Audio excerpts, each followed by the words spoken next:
നമസ്തേ. 1986 ജനുവരി മാസത്തിന് ഗുരുവായൂർ ദേവസ്വത്തിന്റെ ചരിത്രത്തിൽ വലിയ പ്രാധാന്യമുണ്ട്.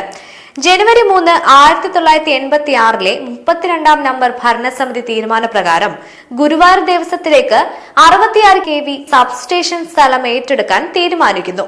10 ദിവസം കഴിഞ്ഞ് ജനുവരി 13 ഭക്തപ്രിയ മാസികയുടെ പ്രസിദ്ധീകരണം ആരംഭിക്കുന്നു. സംസ്ഥാനം ഭരിക്കുന്നത് കോൺഗ്രസ് നേതാവ് കെ കരുണാകരൻ. ഗുരുവായൂർ ദേവസ്വം ബോർഡ് ഭരിക്കുന്നത് കോൺഗ്രസ് നേതാവ് PT മോഹനകൃഷ്ണ മേനോൻ. 80 കാലങ്ങളിൽ കേരളത്തിൽ വൈദ്യുത ക്ഷാമവും വോൾട്ടേജ് പ്രശ്നങ്ങളും ധാരാളമായി ഉണ്ടായിരുന്നു. അന്ന് ഗുരുവായൂരിൽ ഇത്ര ആളും ബഹളവും ഇല്ല കേട്ടോ.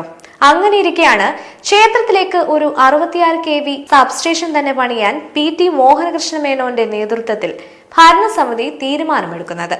അതിനായി ഉചിതമായ സ്ഥലം തൈക്കാട് വില്ലേജിൽ കണ്ടെത്തി ഭൂമി ഏറ്റെടുക്കൽ നടപടികൾ ആരംഭിക്കുന്നു. അങ്ങനെ ഏറ്റെടുത്ത 188 സെന്റ് സ്ഥലത്ത് സബ്സ്റ്റേഷൻ വരുമ്പോൾ സ്വാഭാവികമായി ക്ഷേത്രത്തിന് മാത്രമല്ല ആ പ്രദേശത്ത് വസിക്കുന്ന ജനങ്ങൾക്കും ഇതിന്റെ ഗുണം ലഭിക്കും. എന്നുവെച്ചാൽ ദേവസ്വം വക ധനം വിനിയോഗിച്ചു വാങ്ങിയ ഭൂമി പൊതു ആവശ്യത്തിന് ഉപയോഗിച്ചത് ദേവസ്വം നിയമങ്ങൾക്ക് വിരുദ്ധമാണെന്ന് KCB-യുമായി കരാർ നടപടിക്രമം രൂപീകരിച്ച് 5/9/1989 തീയതി മുതൽ 99 വർഷത്തേക്ക് പാട്ടക്കരാർ 1000 രൂപ പ്രതിവർഷം വാടക നിരക്കിൽ ദേവസ്വം ഇത് നിജപ്പെടുത്തുന്ന സമയത്ത് EK നയനാർ മന്ത്രിസഭയാണ് ഭരണത്തിൽ ഉണ്ടായിരുന്നത്. 2003 കേന്ദ്ര വൈദ്യുതി നിയമ ഭേദഗതി വന്നതിനെ തുടർന്ന് ഭരണസമിതിയുടെ 28/10/2003 23 നമ്പർ തീരുമാനപ്രകാരം KCB-യുമായി ഉണ്ടാക്കിയ നഷ്ടക്കച്ചവടം അവസാനിപ്പിക്കാൻ ദേവസ്വം നടപടികൾ ആരംഭിച്ചെങ്കിലും 5 കൊല്ലം കഴിഞ്ഞാണ് അതിനായി ദേവസ്വം കമ്മീഷണർക്ക് അനുമതിക്കായി അയക്കുന്നതും കൂടാതെ ഭൂമിയുടെ മാർക്കറ്റ് വാല്യൂ നിശ്ചയിക്കാൻ ജില്ലാ കളക്ടർക്ക് കത്ത് നൽകുന്നതും. ദേവസ്വത്തിന് 24/10/2011 കിട്ടിയ നിയമോപദേശത്തിൽ ഭൂമിയുടെ മാർക്കറ്റ് വിലയുടെ 5% പാട്ടവാടക നിശ്ചയിക്കാൻ തീരുമാനിക്കുന്നു. 1/4/2004 മാർക്കറ്റ് വിലയായി ഭൂമിക്ക് സെന്റിന് 37,532 രൂപ നിരക്കിൽ 188 സെന്റിന് 70,56,016 രൂപ എന്ന് കണക്കാക്കി പ്രതിവർഷം പാട്ടത്തുക 35,280 രൂപ തീരുമാനിക്കാമെന്ന് ദേവസ്വം തഹസിൽദാർ അറിയിക്കുന്നു. ഇത് പ്രകാരം നടപടിക്ക് 21/11/2011 ഭരണസമിതി 10ാം നമ്പറായി തീരുമാനിക്കപ്പെടുന്നു. 6/3/2012 വൈദ്യുതി വകുപ്പിലെ വിവിധ എഞ്ചിനീയർമാർക്ക് ദേവസ്വം കത്തുകൾ അയക്കുന്നു. 8/8/2012 ആയതിനുള്ള മറുപടിയിൽ 99 വർഷത്തേക്കുള്ള കരാർ നിലനിൽക്കുന്നതുകൊണ്ട് 1/4/2004 മുൻകാല പ്രാബല്യത്തിൽ കരാർ പുതുക്കാൻ സമ്മതമല്ലെന്നും പാട്ടക്കരാർ വ്യവസ്ഥയിലെ 9ാം വ്യവസ്ഥ അനുസരിച്ച് ഉഭയസമ്മതത്തോടെ മാത്രമേ 99 വർഷത്തിനു ശേഷം കരാർ പുതുക്കാനാവൂ.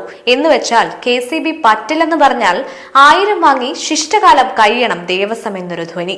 കൂടാതെ KCB-യെ കൊമേഴ്ഷ്യൽ എന്ന രീതിയിൽ കണക്കാക്കി 5% വാടക വർധനവ് ശരിയല്ലെന്നും വൈദ്യുതി ഉൽപ്പാദിപ്പിച്ച് ഉപയോഗത്തിന് സ്ലാബ് അനുസരിച്ച് വ്യത്യസ്ത നിരക്ക് നിശ്ചയിച്ച് വിൽപ്പന നടത്തുന്നവരാണ് തങ്ങൾ കൊമേഴ്ഷ്യൽ അല്ലേ എന്ന് പറയുന്നത്. കൂടാതെ ദേവസ്വത്തിന് താരിഫിൽ ഇളവ് അനുവദിക്കാറുണ്ടെന്നും അതിപ്പോ കേരളത്തിലെ എല്ലാ ആരാധനാലയങ്ങൾക്കും കൊടുക്കുന്ന താരിഫിൽ തന്നെ ഗുരുവായൂർ അമ്പലത്തിനും. മറ്റു വിഭാഗങ്ങൾക്ക് ഭൂമിയോ മറ്റോ നഷ്ടപ്പെടുന്നില്ല. ദേവസ്വത്തിന് പക്ഷേ ഭൂമി നഷ്ടപ്പെടുന്നു. തീരുമാനവുമായി ദേവസ്വം മുന്നോട്ടു പോയാൽ KCB കേസിന് പോകുമെന്നൊരു മുന്നറിയിപ്പും കൊടുത്തു. വാടക വർദ്ധിപ്പിക്കാൻ വീണ്ടും നിയമോപദേശം 2004 ഇലക്ട്രിസിറ്റി ആക്ട്സ് ഭേദഗതി 5E പ്രകാരം വർധനവിന് തടസ്സമില്ലെന്ന് വകുപ്പുകളുടെ ഉന്നതതല യോഗം വിഷയം ചർച്ച ചെയ്ത ധാരണയ്ക്ക് ശുപാർശയുണ്ടെങ്കിലും നാളിതുവരെ യാതൊരുവിധ നടപടിയും ഉണ്ടായിട്ടില്ല. 2013 KCB ലിമിറ്റഡ് കമ്പനി ആയപ്പോൾ കരാർ റദ്ദാക്കി പുതിയ കരാറിനെ ദേവസ്വം അധികൃതർ നാളിതുവരെ തയ്യാറാവാത്തതുകൊണ്ട് കോടികളുടെ വരുമാന നഷ്ടമാണ് ദേവസ്വത്തിന് ഉണ്ടായിക്കൊണ്ടിരിക്കുന്നത്. 1989 കരാർ റദ്ദാക്കി ദേവസ്വത്തിന് നഷ്ടം സംഭവിക്കുന്നത് നികത്താനും പുതിയ കരാർ KCB ലിമിറ്റഡ് കമ്പനിയുമായി ഉണ്ടാക്കണമെന്നും ആവശ്യപ്പെട്ട് ഗുരുവായൂർ ക്ഷേത്ര രക്ഷാസമിതി സെക്രട്ടറി എന്ന നിലയിൽ കത്ത് ദേവസ്വത്തിലേക്ക് നൽകിയെങ്കിലും അവ പരിഗണിച്ചില്ല. ഇതും പോരാഞ്ഞിട്ട് KCB നിലവിലെ കരാറിലെ വ്യവസ്ഥകൾ ലംഘിച്ചുകൊണ്ട് ഗുരുവായൂർ ദേവസ്വത്തിന്റെ അറിവോ സമ്മതമോ ഇല്ലാതെ കെട്ടിടങ്ങൾ നിർമ്മിച്ച് ഉപയോഗിച്ചുകൊണ്ടിരിക്കുന്നു. ആയത് സംബന്ധിച്ച് കേരള സംസ്ഥാന ഓഡിറ്റിംഗ് വകുപ്പ് ഓഡിറ്റിംഗ് എൻക്വയറിക്ക് 3/28/4/2023 നൽകിയതിന് ദേവസ്വം ബോർഡ് ഇതുവരെ മറുപടി നൽകിയിട്ടില്ല. 2023 ഇതിനൊക്കെ ഗുരുവായൂർ ദേവസ്വം ബോർഡിന് എവിടെ നിന്നാണ് നേരം? വൃശ്ചിക മാസത്തിലെ ഏകാദശി ദിവസം ഗുരുവായൂർ ക്ഷേത്രത്തിൽ നൂറ്റാണ്ടുകളായി നടന്നു വന്നിരുന്ന അനുഷ്ഠാനമായ ഉദയാസ്തമന പൂജ മാറ്റിമറിക്കാൻ കോടതി വ്യവഹാരങ്ങൾക്കുമായിരുന്നു അവർക്ക് താല്പര്യം. ദേവസ്വത്തിന് കാലങ്ങളായി നഷ്ടം സംഭവിക്കുന്നത് നികത്താനും പരിഹരിക്കാനും ദേവസ്വം ഭരണത്തിന് വരുന്ന ഒരു അധികാരികൾക്കും താല്പര്യമില്ല.